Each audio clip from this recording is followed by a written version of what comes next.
Mister बयान, पहले आप गुस्सा मत होइए, आराम से बात करते हैं, ठीक है? जरूर कोई गलतफहमी हुई होगी। अगर नायरा ने किसी तरह से आपको नाराज भी किया है तो मुझे नहीं लगता कि उसने जानबूझकर ऐसा किया होगा। इस बार उसे माफ़ कर दीजिए। दूर से नायरा के साथ नजरें मिलाने के बाद नैना को आखिरकार कुछ कुछ समझ आने लगा था कि मामला क्या है। अपने दिल की गलानी को दबाते हुए उसने अंश की बात को आगे बढ़ाया। हाँ वियान, नायरा हमेशा से सीधी सादी रही है। अगर किसी ने सच में आपके बारे में कुछ कहा है तो वो बस बदनाम करने और आप लोगों में फूट डालने की कोशिश कर रहा है। बस आप उस पर भरोसा मत कीजिए। हाँ, आखिरकार तुम सब अभी भी दोस्त हो। दोस्तों के बीच थोड़ा बहुत झगड़ा होना बिल्कुल सामान्य बात है। संजय अरोड़ा ने देखा कि अंश और नैना माहौल को हल्का करने की कोशिश कर रहे, इसलिए उसने भी कुछ बातें जोड़ दी, लेकिन वह ज़्यादा कुछ करने की हिम्मत नहीं कर पा रहा था, क्योंकि इसमें वियान की नज़रें सच में थोड़ी डरावनी लग रही थी। वामिका ने पहले कभी वियान का ऐसा रूप नहीं देखा था। वह प्रभावशाली, हैंडसम और डर पैदा करने वाला लग रहा था। वह अपने पुरुष आइडियल की बेमिसाल खूबसूरती में खो गई और उसकी खामोश सुरक्षा का आनंद ले रही थी। लेकिन फिर अंश और नैना की बातें, जिससे वो नायरा को बचाने की कोशिश कर रही थी, धीरे धीरे उसे होश में लाने लगी। वामिका ने हल्की सी खांसी की, जैसे अभी अभी अपनी दिमागी को छिपाने की कोशिश कर रही हो। जब उसने फिर से बोलना शुरू किया तो उसकी तेज और निडर आवाज़ ने वहां मौजूद सभी लोगों को चौंका दिया। तुम लोग सच में नायरा के अच्छे दोस्त हो, तुम्हें ये तक नहीं पता कि क्या हुआ है, फिर भी तुम लोग उसे बचाने लग गए हो। इतना कहते हुए वामिका ने मुड़कर नैना की तरफ देखा। जब तुम दोनों एक दूसरे का इतना बचाव कर ही रहो तो तुम्हारी बातें बिल्कुल एक जैसी। असल में मिस्टर बयान का गिफ्ट किसे मिलना चाहिए, इससे मुझे कोई फर्क नहीं पड़ता, क्योंकि इसका मुझसे कोई सच में कोई लेना देना नहीं है। वामिका की बात को सुनकर वियान ने नीचे उसकी तरफ देखा। उसकी आंखों में एक गहरी भावना चमकी, जिसे समझना मुश्किल था या कि वह सोच ही रहा था। वियान की नजरें महसूस करते ही वामिका ने भी सहज रूप से ऊपर देखा और उसकी आंखों से नजरें मिला ली, लेकिन ये छोटा सा पल भी वामिका को उन्हें डांटने से नहीं रोक पाया। लेकिन मैं क्या करूं, मुझे अपने सामने लोगों को झूठा नाटक करते हुए देखना बिल्कुल भी बर्दाश्त नहीं होता। ऊपर से वे अपनी शर्मनाक सोच को दूसरों के खिलाफ चाल चलना चाहते हैं, लेकिन जब मैं किसी के साथ अन्याय होते देखती हूँ तो मैं उनकी मदद ज़रूर करती हूँ। अगर इससे किसी को बुरा लगता है तो मुझे माफ़ कर दीजिए, लेकिन मैं माफ़ी नहीं मांगूंगी। अगर मौका इतना गंभीर न होता तो तान्या सच में जोर जोर से हंस पड़ती और तारीफ करती, वामिका को अंगूठा दिखाती। वामिका की दूसरों को ताने मारना और गुस्से दिलाने की कला सच में तान्या ने जितने भी लोगों को देखी थी उनमें से सबसे अलग थी। असल में सिर्फ तान्या ही नहीं, बल्कि वामिका की बातों पर वियान को भी हंसी आ रही थी। उसके होठों पर हल्की सी मुस्कान उभर आई। वियान को लगा कि उसका आज मूड कुछ अजीब था। वामिका की सिर्फ दो ही बातों की वजह से उसका मूड दो बार बदल चुका था। आमतौर पर ऐसा उसके साथ कभी नहीं होता था। जब अयान ने देखा कि वामिका न सिर्फ शांत नहीं हुई बल्कि और भी आगे बढ़ती जा रही है तो वह लगभग गुस्से में फट पड़ा। उसने सोचा कि अब लाइव स्ट्रीम बंद हो चुकी है। वह इतने लोगों के सामने वामिका के आगे खुद को कमजोर नहीं दिखा सकता था। उसने गहरी सांस ली और हल्के लेकिन कठोर स्वर में कहा, वामिका, तुम थोड़ा बेहतर से समझदारी से काम लो। बयान इस बार तुम्हारी रक्षा कर सकता है, लेकिन क्या वह हर बार तुम्हें बचा पाएगा? मैं तुम्हें सलाह देता हूँ कि अपनी हद में रहो। अयान का असली मतलब था कि वह वामिका को उसके बीच हुए उस समझौते की याद दिला रहा था और ज्यादा आगे न बढ़ने की चेतावनी दे रहा था। लेकिन उसकी बात सामने वाले के कानों तक पहुंचते पहुंचे कुछ और ही बन गई। वामिका ने होठ बीज लिए। वह उस घटिया आदमी को जवाब देने ही वाली थी, मुझे किसी की रक्षा की जरूरत नहीं है, मैं खुद दोनों से निपट सकती हूँ। लेकिन इससे पहले कि वह कुछ कह पाती उसके कानों में फिर वही गहरी और सोली और मधुर पुरुष आवाज गूंजी, क्यों नहीं? अगर हिम्मत है तो मेरे सामने आकर छू कर दिखाओ। वामिका ने वियान की कही हर एक बात साफ साफ सुनी थी, लेकिन जब उन शब्दों को जोड़कर समझने की कोशिश की तो उसे कुछ समझ ही नहीं आया। उसने सिर उठाकर वियान की तरफ देखा। उसकी आंखों में जैसे 7 बड़े सुनहरे शब्द चमक रहे थे। तुम कहना क्या चाहते हो? क्या तुम सच में सीरियस हो? मानो किसी चमत्कार की तरह वियान सच में वामिका की आंखों का मतलब समझ गया। उसने उस लड़की को देखा जो बड़ी बड़ी आंखों में हैरानी और उत्सुकता से उसे देख रही थी। उसकी सहज भावना ने उसे बताया कि वह लड़की की नजरों में एक चमकता हुआ उधारकर्ता बन चुका है। लेकिन कुछ सोचने के बाद वियान ने अपनी खूबसूरत बुआई उठाई और अचानक उसे लगा कि यह एहसास बुरा नहीं था। उनके बीच का तनाव भरा माहौल वियान ने उन आधे अधूरे और अर्थपूर्ण शब्दों की वजह से अचानक किसी और ही दिशा में चला गया। तान्या ने वामिका को देखा, फिर वियान की तरफ सिर उठाकर सीधे सीधे कह दिया, ओ तो वामिका दी, अपने एम्पायर इंटरटेनमेंट ज्वाइन कर लिया? तभी तो स्टारलाइट से कॉन्ट्रैक्ट खत्म होने के बाद भी आप बिल्कुल घबराई हुई नहीं लग रही हैं। इतना कहने के बाद उसने आंखें नीचे कर कुछ पल सोचा, फिर सहमति में सिर हिलाया। भी आंसर की अपनी सच में बहुत ही ताकतवर है। ये काफ़ी अच्छा, कम से कम आपको दूसरों के दबाव में नहीं रहना पड़ेगा। मैं आपका समर्थन करती हूँ।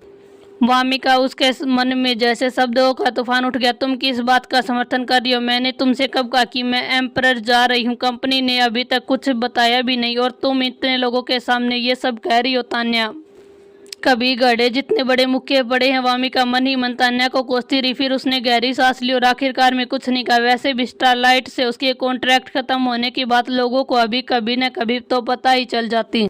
इससे ज्यादा चिंता करने जैसी कोई बात नहीं थी। लेकिन जब वामिका चुप थी, उसी समय वे आदमी जो खुलकर या छिपकर उसे देख रहे थे, उनकी आंखों के भाव जाने कितनी बार बदल चुके थे। अयान को ये नहीं पता था कि तान्या ने वॉशरूम में वामिका और नायरा की बातचीत सुन ली थी, और न ही उसे ये अंदाजा था कि तान्या की बातें दरअसल सिर्फ उसका अंदाजा थी। इसलिए उसने यही सोचा कि जैसे उसने उम्मीद की थी, वियान और वामिका पहले से एक दूसरे के करीब आ चुके हैं, इसलिए उसने वामिका को व्यंग्य भरी नजरों से देखा। राहुल और अंश ने हैरानी से वामिका और बियान को देखा, जैसे वे इस पूरे मामले की रफ्तार के साथ चल ही नहीं पा रहे थे। तुमने स्टारलाइट के साथ कॉन्ट्रैक्ट खत्म कर लिया, ये कब हुआ? मुझे पहले इसकी खबर क्यों नहीं मिली? खुद भी उलझन में पड़े बियान ने बगल में वामिका की तरफ देखा, लेकिन उसके दिल की उलझन और ध्यान भी बाकी लोगों जैसा ही था। उसे तो ये भी नहीं पता था कि वामिका ने स्टारलाइट छोड़ दिया है, तो फिर बैक यह कैसे जान सकता था कि उसने एम्पर के साथ कॉन्ट्रैक्ट साइन किया? यह बात बहुत अजीब थी। उसे लगा कि उसे वामिका से इसका जवाब चाहिए। बियान की आंखों में थोड़ा सा जटिल भाव देखकर वामिका थोड़ा चौंक गई। उसने खुद को संभाला और गंभीरता से सोचा, ऐसा तो कोई खास कारण नहीं था कि उसे स्टारलाइट के साथ कॉन्ट्रैक्ट खत्म करने की बात बियान को बतानी पड़े। आखिरकार वह उसे ज्यादा समय से नहीं जानती थी। लेकिन बियान के चेहरे पर उस गंभीर भाव को देखकर वामिका की तेज छिटी इंद्रियों ने उसे बता दिया कि उसे इन सवालों का जवाब बहुत ही संभल कर देना होगा। माहौल बहुत जटिल हो गया और वामिका कुछ अजीब महसूस हो रहा था। उसने कुछ पल सोचा, फिर सावधानी से बियान को समझाया, क्योंकि स्टारलाइट के साथ कॉन्ट्रैक्ट खत्म करने के मामले में अभी कुछ औपचारिकताएं बाकी है, इसलिए हमने तय किया कि फिलहाल इस खबर को सार्वजनिक नहीं करेंगे। हाँ, ये जवाब ठीक है। वामिका का जवाब सुनने के बाद बियान ने हल्की सी बॉयसी खोली। उसने चुपचाप सामने खड़ी लड़की को देखा। उसकी आंखों में जैसे कई भाव उमड़ रहे थे, लेकिन कोई नहीं जान सकता था कि वो क्या सोच रहा था। बियान और वामिका की बातचीत सुनकर तान्या और भी ज्यादा उलझ गई। वो अकलाते हुए बोली, तो वामिका दी, आपने एम्परर के साथ कॉन्ट्रैक्ट साइन नहीं किया, फिर भी आंसर आपकी इतनी रक्षा क्यों करे? तान्या का सवाल वही मौजूद हर एक इंसान के मन में चल रहा था। मामला जैसे अनजाने में ही बहुत ही अजीब दिशा में मुड़ गया। बियान और वामिका के बीच की ये अजीब सी अस्पष्ट नजदीकी आखिरकार क्यों लग रही थी? डायरेक्टर अरोड़ा ने अचानक इस बेवकूफ़ी भरे विचार को अपने दिमाग से झटक दिया और हाथ उठा दिया। एक मिनट रुकिए, हमें भी इसके बारे में बात नहीं कर रहे हैं क्या? तुमने ये कोई मेरी बात सुन भी रही हो? जैसे ही संजय अरोड़ा ने अपनी बात खत्म की, नायरा जो अब तक चुपचाप बैठी थी जैसे कोई डरी हुई चिड़िया अचानक बोल पड़ी। उसकी आवाज़ नरम और कमजोर थी और हल्की सी रुलासी भी थी। मुझे माफ़ कर दीजिए, आज रात मैंने सबके लिए परेशानी खट दी। नायरा की बात सुनते ही सबका ध्यान उसकी तरफ चला गया। वामिका ने उसे देखा। उसकी आंखों में साफ तौर पर परख और उपहास था। मुझे उम्मीद नहीं थी कि यह बात यहाँ तक पहुँच जाएगी। मैंने सच में जानबूझकर ऐसा नहीं किया। यानसन प्लीज मिस्टर बियान सर से बहस मत कीजिए, इस मामले में गलती मेरी थी। मैं मिस्टर बियान से माफ़ी मांग सकती हूँ। इतना कहते हुए नायरा ने दुखी होने का नाटक करते हुए सिर झुका लिया। वामिका ने कुछ गलत नहीं किया, उसने सिर्फ अच्छे इरादे से मिस्टर बियान का साथ दिया, लेकिन हमारे बीच कुछ गलतफहमी हो गई। उसने मुझे ऐसा इंसान समझ लिया जिसके मन में बुरा इरादा था। नायरा ने अचानक सिर उठाया और आंसुओं से भरे चेहरे से सबकी ओर देखा। उसने जबरदस्ती मुस्कुराने की कोशिश की, फिर बोली, लेकिन कोई बात नहीं, मुझे पता है कि ये सिर्फ एक गलतफहमी थी। माफ़ कीजिए बियान सर, ये ऐसा मेरा मतलब नहीं था। मैंने जानबूझकर आपको किसी चीज़ में मजबूर नहीं किया। मैं माफ़ी मांगती हूँ। प्रोडक्शन टीम आज रात पहले ही बहुत ही झेल चुकी थी। क्या हम पहले अपना काम खत्म नहीं कर सकते? अगर कोई गलतफहमी है तो हम बाद में बैठकर बात कर लेंगे। शुरू में वामिका को समझ नहीं आया कि नायरा अचानक इतनी नरम क्यों पड़ गई और समझौता क्यों करने लगी, लेकिन जब उसने मुड़कर और थोड़ी दूर पर गंभीर चेहरे के साथ खड़े अंजलि और समीर को देखा तो अचानक उसे सब कुछ समझ आ गया। वामिका यह भी समझ गई कि समीर की नज़रों में क्या था। उसने धीरे से सांस छोड़ी, मुड़ी और धीरे धीरे उस छोटे से घर की तरफ चल दी। उसने एक शब्द भी नहीं कहा, जैसे उसने नायरा की बात सुनी ही न हो, और उसे इस बात से कोई फर्क नहीं पड़ता था कि अब वहाँ कौन सा माहौल संभाल रहा। बियान ने उस दिशा में देखा जिस तरफ वामिका गई थी और चुपचाप उसके पीछे चल पड़ा। दोनों उस रूम की तरफ बढ़ गए जहाँ उन्हें काफ़ी पहले पहुंच जाना चाहिए था। वामिका को उम्मीद नहीं थी कि अयान अंजलि को लेकर नायरा को यहाँ लाएगा। वह समझ गई थी कि समीर से इशारे में कह रहा था अब उसे यही रुक जाना चाहिए। आज और ज़्यादा हंगामा करने का कोई फ़ायदा नहीं था। उल्टा लाइव स्ट्रीम रुक जाने की वजह से वे प्रोडक्शन टीम और निवासकों को भी नाराज़ कर सकते थे और वही सबसे बुरा नतीजा होता, ऐसा कोई नहीं चाहता था। वामिका की बात को उस हद तक नहीं ले जाना चाहती थी। उसे बस नायरा पसंद नहीं थी। वह पूरी दुनिया को अपना दुश्मन बनाने का इरादा नहीं रखती थी, इसलिए वह भी यहीं पर रुक गई। लाइव स्ट्रीम प्लेटफॉर्म आधे घंटे तक खराब रहने के बाद आखिरकार दोबारा सामान्य हो गया। इस बार लाइव स्ट्रीम में उमड़ने वाले दर्शकों की संख्या एक नया रिकॉर्ड बना गई थी। इस देश के रियलिटी शोज के लिए एक मील का पत्थर माना जाता था। हालांकि इतनी बड़ी संख्या में आने वाले लोग ज़्यादातर फैंस ही थे जो गुस्से में शो देखने आए थे, लेकिन इसमें इस लव रियलिटी शो की असली लोकप्रियता पर असर नहीं पड़ा। जैसे ही लोग लाइव स्ट्रीम में आए, उन्होंने देखा कि वियान और वामिका एक दूसरे के सामने बैठे हुए हैं। नेटिजन्स हैरान रह गया, आखिरकार ये क्या हो रहा, क्या सब लोग एक साथ किसी दूसरे दुनिया में पहुंच गए। मेरा सदी का युद्ध कहाँ गया? तुमने तो कहा था कि लड़ाई देखने को मिलेगी। मैं इस झूठे प्रचार की शिकायत करूंगा। जैसे ही सबसे मजेदार हिस्सा आने वाला था, तुम लोगों ने नेटवर्क खराबी दिखाकर स्क्रीन काली कर दी। क्या तुम लोग वो दिखाने की हिम्मत नहीं रखते जो सच में तुम लोगों को बहुत ही नीचे समझता हूँ? उनकी लड़ाई का वीडियो जारी करो, मैं पैसे देकर देखूंगा। ऊपर वाला सच में बेवकूफ़, और अगर वे सच में लड़ पड़ते तो क्या अभी ये शो फिर से चल रहा होता? पुलिस उन्हें कब का ले गई होती? बस चुपचाप बैठो और देखो ये लोग अब बात को कैसे संभालते हैं। मैं पहले ही साफ कर दूं, मैं असली लोगों को लड़ते हुए नहीं देखना चाहता। मैं तो बस सेलिब्रिटी को प्यार में पड़ते हुए देखना चाहता हूँ। वियान, कुछ तो बोलो। अभी जो ड्रिंक वो काफ़ी अच्छी थी, क्या तुम कल सुबह फिर से बना सकते हो? वियान ने मुस्कुराते हुए वामिका से धीरे से पूछा। वामिका ने कंधे उचकाए और हामी भर दी। पूरा माहौल सिर्फ कमरे में शांति और खूबसूरत था। दोनों बिना हिले डुले बही बैठे थे। वे किसी रोमांटिक आइडियल ड्रामे के सीन जैसे खूबसूरत लग रहे थे। इसका क्या मतलब? लाइव स्ट्रीम की स्क्रीन पर भरेसा वालिया निशानों को देखकर संजय अरोड़ा ने हाथ उठाया और अपने पास में खड़े हुए असिस्टेंट डायरेक्टर को इशारा किया कि वह स्पष्टीकरण पोस्ट कर दे जो उसने पहले तैयार किया था। कैंपस हार्टबीट पूरी रात ट्रेनिंग लिस्ट में बना रहा। उससे जुड़ी हर तरह की पोस्ट और ड्रामाई आर्टिकलें सामने आ रही थी। अगर तान्या के शब्दों में कहे तो उसने कभी भी नहीं सोचा था कि वह इतनी मशहूर हो जाएगी। वामिका और वियान की वजह से वह छोटी सी आइडियल जिसने अभी अभी डेब्यू किया था, कल की घटना के बाद सच में लोकप्रिय मानी जा सकती थी। सुबह के सिर्फ 8 बजे थे और कमरे की पहली मंजिल हॉल में पहले से ही कई मेहमान बैठकर बातें कर रहे थे। तान्या ने चुपके से चारों तरफ देखा। जब उसने देखा कि बाकी लोग थोड़ी दूर बैठे हैं तो उसने धीरे से वामिका से पूछा, वामिका दी, आपके मैनेजर ने आपको कल डांटा तो नहीं? मैंने मैनेजर ने तो मुझे बहुत ही डांटा। उसने कहा कि मैंने शो में बेकार की बातें कर दी। तान्या के फूले हुए होठों को देखकर वामिका मुस्कुरा दी और हाथ पकड़कर नाश्ता धीरे धीरे खाने लगी। तुमने सच में बेकार की बातें की थी, तुम्हारे मैनेजर ने गलत नहीं कहा। इतना कहते हुए वामिका की आंखों के कोने वियान की तरफ देखा। वियान सामने बैठी उन दोनों लड़कियों की बात चुपचाप सुन रहा था। उसका चेहरा शांत था, लेकिन उसकी आभा ठंडी थी, जैसे उसका मूड ठीक न हो, ये जानते हुए कि उसने पिछली रात बहुत बड़ी गलतफहमी पैदा कर दी थी। तान्या शर्मा कर लाल होगी। उसने झेपते हुए वामिका और वियान की तरफ देखा। वह कुछ कहने ही वाली थी कि वियान ने उसे बीच में रोक दिया। मैं कल रात तुमसे पूछना भूल गया, अब तुमने स्टारलाइट के साथ कॉन्ट्रैक्ट खत्म कर लिया तो क्या स्टारलाइट को लिली थापा ये दोबारा तुम्हारी मैनेजमेंट कंपनी को भेजा गया ऑडिशन इवेंट मिल गया? वियान का यह अचानक सवाल सुनकर वामिका चौंक गई। उसने उसकी तरफ देखा। उसकी आंखों में उलझन साफ दिखाई दे रही थी। लिली थापा का ये ऑडिशन इनविटेशन समीर ने तो कभी इसका जिक्र ही नहीं किया। आपका क्या मतलब है? ये सुनते वियान का चेहरा थोड़ा गंभीर हो गया, जैसे उसने पहले ही कुछ अंदाजा लगा लिया हो। उसने वामिका को समझाई, ये फिल्म झीलवान में सहायक अभिनेत्री के रोल के लिए ऑडिशन का निमंत्रण है। उस दिन लिली थापा के जन्मदिन के समारोह में के बाद उन्होंने पहले ही आसमा खान को से इस बारे में बात कर ली थी। उन सबको लगा कि तुम्हारी पर्सनैलिटी और शर्तें स्क्रिप्ट की दूसरी फीमेल लीड के बराबर हैं, इसलिए उन्होंने जल्दी ही ऑडिशन का निमंत्रण भेज दिया था। ऑडिशन कल सुबह। इतना कहते हुए उसने सिर घुमाया और थोड़ी दूर सोफे पर बैठे अयान मेहरा की तरफ नाराज नज़रों से देखा।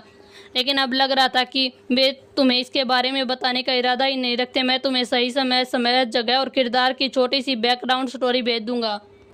आज सुबह शो की रिकॉर्डिंग खत्म होने के बाद वापस जाकर अच्छी तरह से तैयारी करना। तुम्हारा मतलब झीलवान से है? डायरेक्टर और टीचर आसमा खान की झीलवान? वामिका ने हैरानी से सिर उठाकर वियान की तरफ देखा। उसके चेहरे पर सदमा और उलझन साफ दिखाई दे रहा था, जैसे उसे अचानक एहसास हुआ कि वह ज़्यादा ही उत्साहित और अजीब लग रही है। वामिका ने तुरंत अपने भावों को संभाला और उलझन में फिर पूछा, क्या इस फिल्म की कास्टिंग की तैयारी पहले ही शुरू नहीं हो चुकी थी? क्या यह कई सालों से रुकी हुई नहीं थी? फिर अचानक कैसे कहा जा सकता है कि ये शूटिंग शुरू होने वाली है? फिल्म झीलवान वह बेहतरीन फिल्म है जो कहानी की आखिर के करीब पहुंचते पहुंचते उसकी नायिका को आसमान की ऊंचाइयों तक पहुंचा देती है और उसे पुरस्कार भी दिलाती है। ऐसी कोई वजह नहीं थी कि ये फिल्म इतनी जल्दी सामने आ जाए। और सबसे बड़ी बात, यह फिल्म वियान जैसे असली बेस्ट एक्टर के साथ सामने आ रही थी। यह बात कुछ ज़्यादा ही असामान्य थी। वामिका के मन में कई तरह के ख्याल दौड़ने लगे और उसकी साफ व चमकदार आंखों में कई भाव झलक गए। वियान को बस इतना लगा कि ये लड़की के चेहरे पर बहुत ही उत्साहित भाव थोड़ा सा प्यारा लग रहा। उसकी आंखों में धीरे धीरे मुस्कान उभर आई। उसने सिर हिलाकर जवाब दिया, हाँ, पहले कुछ वजह से ये फिल्म टल गई थी, लेकिन अब लिली थापा और ये आसमा खान दोनों यहाँ पर हैं, इसलिए समस्या हल हो चुकी है। प्रोडक्शन टीम को जल्द ही शूटिंग शुरू कर देनी चाहिए। इतना कहते कहते बियान अचानक हल्के से मुस्कुराए। तो पहले मैं तुम्हें ऑडिशन के लिए शुभकामनाएं देता हूँ, भविष्य में तुम्हारे साथ काम करने का इंतजार रहेगा। बियान की आखिरी बात का मतलब वामिका पूरी तरह से समझ नहीं पाई। क्या पहले वाली वामिका की वे फिल्में और ड्रामे इतने अच्छे थे कि बेस्ट एक्टर बियान सच में कह रहा था कि वह उसके साथ काम का इंतजार कर रहा। वामिका को अचानक बहुत ही अजीब लगा, जैसे आसमान से कोई फूल गिरने सीधे उसके सिर पर आ गिरा हो। वह थोड़ा सुन्न होकर सिर हिलाने लगी और अनजाने में ही जवाब दिया, समझ गई, मैं कल समय पर पहुंच जाऊंगी। इतनी शानदार फिल्म का मौका छोड़ना तो बेवकूफ़ी होती। वामिका कोई ऐसी इंसान नहीं थी जो हर समय डरती रही और जिसके चेहरे पर अपने विचार ने उसे बहुत ही अच्छे से पता था उसे क्या करना चाहिए, वह वामिका के लिए क्या हासिल करना चाहती थी। जब बियान ने देखा कि वामिका ने बिना झक हामी भर दिया तो वह मुस्कुराए और पीछे से आ रही परखती हुई निगाहों को नजरअंदाज करते हुए उठकर चला गया। चाहे कुछ लोग कितने भी चालाक और घटिया क्यों न हो, बियान को उनसे बिल्कुल भी डर नहीं लगता था।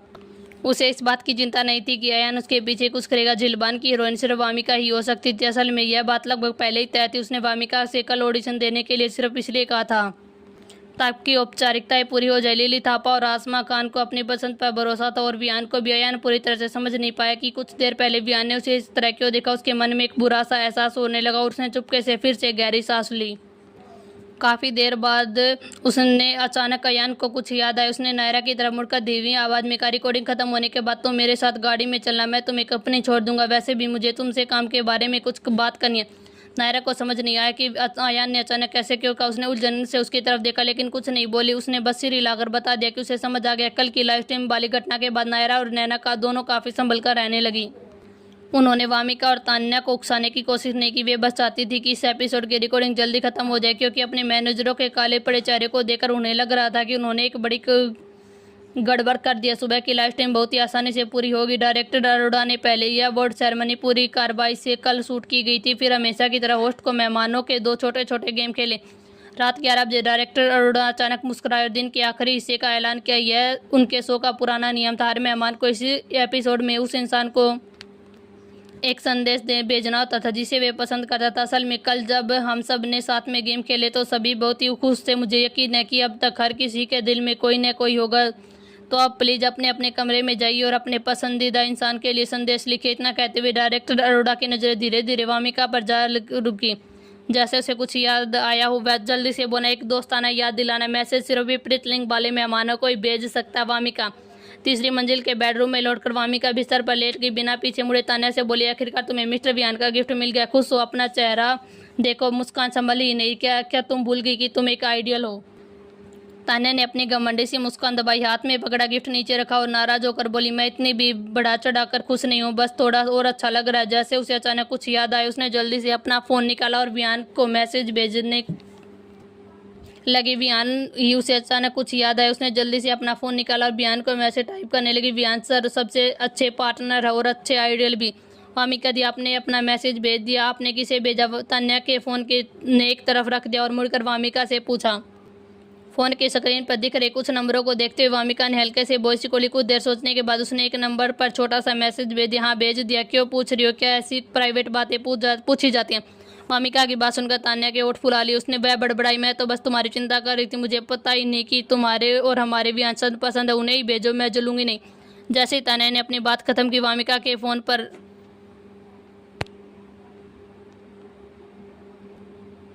लगातार नोटिफिकेशंस की आवाज़ आई। तान्या ने ध्यान से गिना 3। मैं वामिका के साथ सबसे ज़्यादा खुश रहता हूँ। उम्मीद है अगले एपिसोड में हम फिर साथ काम करेंगे। नाश्ता और ड्रिंक बहुत ही स्वादिष्ट थे, धन्यवाद। फ़ोन हाथ में पकड़े वामिका बिस्तर पर बैठ गई। पहले 2 मैसेज देखकर उसकी खूबसूरत बॉय कसकर चिकुड़ गई। वह बहुत ही उलझन में थी और थोड़ी सी नापसंद सी महसूस कर रही थी। जैसे उसे उन्हें आखिरी धन्यवाद पढ़ा उसका चेहरा नरम पड़ गया। उसे सुबह का वो नाश्ता याद आया जो बियान ने पूरा खत्म कर दिया था। ये सोचकर वामिका ने बोई उठाई। उसके चेहरे पर हल्की सी खुशी झलकने लगी। वामिका को लगा कि उसका खाना बनाने की क्लास सच में बुरी नहीं है। बियान की पसंद अच्छी है, बुरा नहीं, बिल्कुल बुरा नहीं। लेकिन वामिका को ये नहीं पता था कि उसके लाइव स्ट्रीम के फैंस उसके चेहरे के हर छोटे बड़े भाव को लगातार विश्लेषण कर चुके हैं। मैं बिना सोचे अंदाज़ा लगा सकती हूँ कि आखिर वाला मैसेज बियान का था। वामिका आखिरी मैसेज पढ़कर मुस्कुराई। यह बहुत ही साफ दिख रहा है, मैं वही हूँ जो सब समझ सकती हूँ। मुझे पूरा यकीन है कि वामिका बियान को पसंद कर दे, मुझे ये बहुत ही पसंद है। वामिका को 3 मैसेज मिले। ओ माय गॉड, बेचारी तान्या, आखिरकार वह बियान सर पर दिल हार बैठी। लेकिन बियान सर तो हमेशा ही वामिका की तरफ रहेंगे। वामिका और बियान साथ में, मैंने कह दिया, इसी तरह गारंटी नहीं देती क्या सच है। फिर जिस तान्या की ज़िंदगी वामिका से बिल्कुल अलग थी, उसे बिल्कुल नहीं पता था कि नेटिजन्स पहले ही उसे उसके लिए दुखी हो चुके थे। उसने वामिका को एक जटिल भाव से देखा और मन ही मन सोचने लगी कि एक दिन वह वामिका से सब कुछ उगलवा कर रहेगी। वह अपनी वामिका दी की सारी कहानियां जानना चाहती थी, जैसे वामिका, राहुल और नायरा के बीच आखिर क्या हुआ। लेकिन घोषणा ने तान्या को ज्यादा सोचने समझने का समय नहीं दिया। वह संभली और अपना सामान पैक करने लगी। इस एपिसोड में सबसे ज्यादा प्यार भरे संदेश पाने वाला मेहमान अब सामने आ चुका है। पहले हम उस मेहमान को बधाई देते हैं, लेकिन इस एपिसोड की रैंकिंग लिस्ट फिलहाल घोषित नहीं की जा सकती। यह लिस्ट अगले एपिसोड की शुरुआत में बताई जाएगी। एक छोटा सा इशारा, अगले एपिसोड में एक सरप्राइज सेगमेंट ही होगा। आइए इंतजार करते हैं। इस एपिसोड की रिकॉर्डिंग खत्म होने के बाद संजय अरोड़ा ने जोर से लंबी सांस ली। उसे लगा जैसे उसकी आत्मा इस शरीर को छोड़कर चली गई। कल रात से वह पैसे देकर लोगों से ट्रेनिंग कमेंट को संभालवा रहे थे। अब वह बस घर जाना और चैन से सोना चाहता था, लेकिन सिर्फ संजय अरोड़ा ये नहीं सोच रहा था। वामिका भी थोड़ी थोड़ी थकी थी। हालांकि काम खत्म होने के बाद भी उसे सच में आराम नहीं किया था। उसे अभी एक जरूरी काम करना था। यान और नायरा बहुत ही जल्दी से चले गए। शो खत्म होते हुए गायब हो गए। वामिका उन्हें कमरे के बाहर ही नहीं पकड़ पाई, इसलिए उन्हें समीर से स्टारलाइट चलने के लिए कहना पड़ा। वह यान से खुद पूछना चाहती थी कि फिल्म झीलमाल के ऑडिशन इनविटेशन के साथ आखिरकार हुआ क्या। इस सप्ताह का मौसम बहुत खास अच्छा नहीं था। हवा भारी और उमस से भरी हुई थी, जैसे कोई बहुत ही बड़ा तूफान आने वाला हो। विहान कार की सीट पर सीट बैठा था और खिड़की के बाहर के दर्शक को बिना किसी भाव को देख रहा था। वह पूरे रास्ते चुप रहा। कोई नहीं जानता था कि वह क्या सोच रहा। विशाल अपने बॉस की बेबसी देखकर कुछ देर सोचने के बाद उससे पूछा, आपने अभी प्रेसिडेंट राजपूत को फ़ोन क्यों नहीं किया? क्या कोई ऐसी बात है जो आप वापस जाकर करना चाहते हैं? यह सुनकर विहान ने हल्की सी सांस छोड़ी। उसने धीमी आवाज़ में जवाब दिया, कुछ नहीं, मैं बस ये पूछना चाहता था, इस साल टॉप स्टार कलाकारों का शेयर डिविडेंड कितना है? आप अचानक ये क्यों पूछ रहे? क्या आप अपने भाई से छिपाकर फिर से काम में लौटने वाले हैं? ये तो आपकी आदत नहीं है, विशाल ने जिज्ञासा से पूछा। लेकिन विहान के चेहरे पर जटिल भाव देखकर उसने मन में एक बुरा सा एहसास हुआ। अभी उस लड़की के बारे में भेजे गए मैसेज को याद करके विहान ने बोए उठाई। उसकी आंखों में साफ साफ हल्की मुस्कान दिखाई दे रही थी। उसने कहा, छोड़ो, उसे आगे धकेलना सच में मेरी आदत नहीं है। थोड़ा झंझट है, लेकिन इसके बाद सब कुछ ठीक हो जाएगा। कुछ भी न समझ पाने वाले विशाल चुप रह गया। उधर उसी समय शहर की तरफ जाती कार में बैठी वामिका को बिल्कुल भी नहीं तब पता था कोई पहले उस पर नजर रख चुका है। उसने अपने फ़ोन पर आया मैसेज देखा, कुछ देर बाद सोचा और फिर समीर से पूछा, तो स्टारलाइट ने सच में तुम्हें कुछ नहीं बताया ना? ये सुनकर समीर ने गंभीरता से सिर हिलाया और साफ साफ कहा, अगर अयान ने सच में ऐसा किया होता तो वह बहुत ही बेवकूफ़ है। ऐसी बात तो हल्के पूछने पर भी सामने आ सकती है। वह इसे दुनिया से कब तक छुपा पाएगा? मान लो कि वह नायरा को किसी तरह प्रोडक्शन टीम में डाल भी दे, तो क्या डायरेक्टर और स्क्रिप्ट राइटर उसे पसंद किए बिना मान जाएंगे? वे बहुत ही मूर्ख है। वामिका हल्के से हंस पड़ी। पता नहीं वह किस पर हंस रही थी, मुझे नहीं पता बाकी लोग मूर्ख हैं या नहीं, लेकिन लिली थापा तो बिल्कुल नहीं, और वह प्रोडक्शन आसमा खान वह भी नहीं। इसलिए अयान शायद अभी तक सफल नहीं हुआ होगा। छोड़ो, अब स्टारलाइट जाकर अयान से झगड़ा नहीं करते, मैं किसी से मिलने जाना चाहती हूँ। इतना कहते हुए वामिका ने डाइम सीट पर बैठे हुए समीर की तरफ देखा। उसके चेहरे पर हल्की सी मुस्कान थी। कहाँ जाना है? बताओ। वामिका ने स्टारलाइट न जाने के कारण नहीं बताया। फिर उसने समीर बिना कुछ पूछे उसकी बात मान गया। अब वह धीरे धीरे वामिका पर भरोसा करना सीख गया था। माउंट पस्टिट लिली थापा को हमेशा से शांत और सुरुचिपूर्ण जगह पसंद थी, इसलिए जब उनके पास कोई काम नहीं होता तब वो यहीं पर रुकती थी। यह जगह ऊंचाई पर थी और पहाड़ की सड़क भी कोई खास मुख्य रास्ता नहीं था। यह कहना बिल्कुल गलत नहीं होगा, वहाँ लगभग कोई आता जाता नहीं था। इसी वजह से जब आधे घंटे के अंदर उसके छोटे से आंगन से दो अलग अलग मेहमान पहुंचे तो लिली थापा सच में थोड़ी हैरान हुई। लेकिन दो लोग जो बिना बुलाए आए थे उनकी तुलना में आसमा खान को वामिका कहीं ज़्यादा पसंद आई। जब उसने वामिका को चुपचाप पानी पीते हुए देखा तो उसका दिल थोड़ा नरम पड़ गया। उसने और भी नरम स्वर में पूछा, तुम इस समय क्यों आई हो? लगता आज रात बारिश होने वाली है। बाद में जब तुम पहाड़ से नीचे जाओगी तो शायद सुरक्षित नहीं होगी। नायरा और अयान से अपनी नजरें हटाकर वामिका ने मन व्यंग्य से सोचा, आज का दिन सच में अजीब था। ये दोनों लोग जिन्हें इस समय यहाँ नहीं होना चाहिए था, कितने परेशान करने वाले थे। वे हल्का सासी और लिली थापा से बोली, टीचर आप चिंता मत कीजिए, मैं बस आपको बात करने आई हूँ। वो कहकर चली गई, ज़्यादा देर नहीं लगाऊंगी। हालांकि वामिका की बात कर रही थी, लेकिन उसका तेज दिमाग लगातार काम कर रहा था। अयान शायद लिली थापा को पहचानता भी नहीं था। साफ था कि वह इतनी जल्दी झीलबान की नंबर 1 स्क्रिप्ट राइटर से मिलने नहीं आ सकता था। आज तो कितनी अजीब संयोग की बात है, मिस्टर मेहरा और मैं अभी लिली मैम के घर आए थे कि तुम तुरंत आ गई। अगर हम कहे कि तुमने पहले से समय तय नहीं किया था तो कोई यकीन नहीं करेगा ना। नायरा ने हाथ में पकड़ा पानी का गिलास नीचे रखते हुए मुस्कुराते हुए वामिका की तरफ देखा। यह सुनकर वामिका ठंडी हंसी और तुरंत जवाब दिया, ये संयोग था या नहीं? तुम खुद अच्छी तरह से जानती हो हम दोनों एक जैसे लोग नहीं हैं, इसलिए बातों को इतना मतलब भरा मत बनाओ, मैं तुम्हें जानती तक नहीं। इतना कहते हुए उसने नायरा के अचानक उतर गए चेहरे की परवाह नहीं की। वह मुड़ी ओली थापा की तरफ देखकर नरम स्वर में बोली, टीचर मैंने ऑडिशन का निमंत्रण स्वीकार कर लिया, मैं कल समय पर पहुंच जाऊंगी। और हाँ, मैंने स्टारलाइट के साथ अपना कॉन्ट्रैक्ट भी खत्म कर लिया। अगर आपको आगे से मेरी ज़रूरत हो तो आप मेरे मैनेजर या मुझे सीधे फ़ोन कर सकते हैं, मैं आपका फ़ोन ज़रूर उठाऊंगी। इतना कहने के बाद वामिका ने लिली थापा की तरफ देखकर मुस्कुराई। उसकी आंखों में गहरा अर्थ छिपा हुआ था। हालांकि लिली थापा पूरी तरह से नहीं समझ पाई कि क्या हुआ था, लेकिन वामिका की उस अर्थपूर्ण नज़र को देखकर वह तुरंत समझ गई। उसने सिर हिलाया। उसकी आंखों में छिपा हैरानी बिल्कुल साफ थी। अयान की तरफ एक नज़र डालने के बाद उसने पूछा, तुमने अचानक कंपनी के साथ कॉन्ट्रैक्ट क्यों खत्म कर लिया, क्या हुआ वामिका? अगर तुम्हें कोई परेशानी है तो मुझे बताना, शायद मैं तुम्हारी मदद करूँ। वामिका मुस्कुरा दी।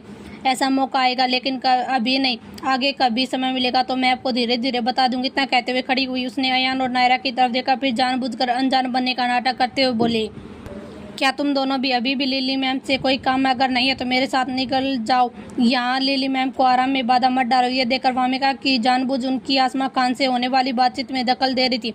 अयान ने कुछ नज़र तक उसे घूरा, फिर धीमी आवाज़ में कहा, हमें अभी भी मिस आसमा से कुछ बात करनी है, तुम पहले जा सकती हो।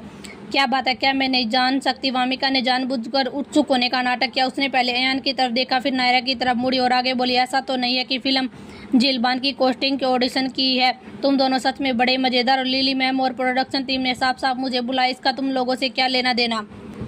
तो पहले तुमने कंपनी से ये बात मुझसे छिपाई, फिर बिना रुके लिली मैम के पास चले आए। क्या तुम बीच में दखल देकर यह मौका नहीं छीनना चाहते? क्या तुम्हें लगता है कि नायरा इसके लायक है? वामिका की आवाज़ में खुला व्यंग्य और मजाक था। ऐसा लग रहा था जैसे वह अपनी हंसी नहीं रोक पा रही हो। या फिर तुम दोनों को सच में लगता है मैं इतनी बेवकूफ़ हूँ कि तुम लोग जब तक चाहो मुझे बेवकूफ़ बना सकते हो? तुम लोगों ने मेरे साथ कितनी बारें चालें चली हैं, क्या तुम्हें सच में लगता है कि मैं आखिर तक लड़ने की हिम्मत नहीं रख सकती? उम्मीद आपको ये कहानी पसंद आई होगी और आप मेरे साथ इस सफ़र में बने रहेंगे। जल्दी मिलते हैं अगले भाग में, तब तक के लिए ढेर सारा प्यार और धन्यवाद।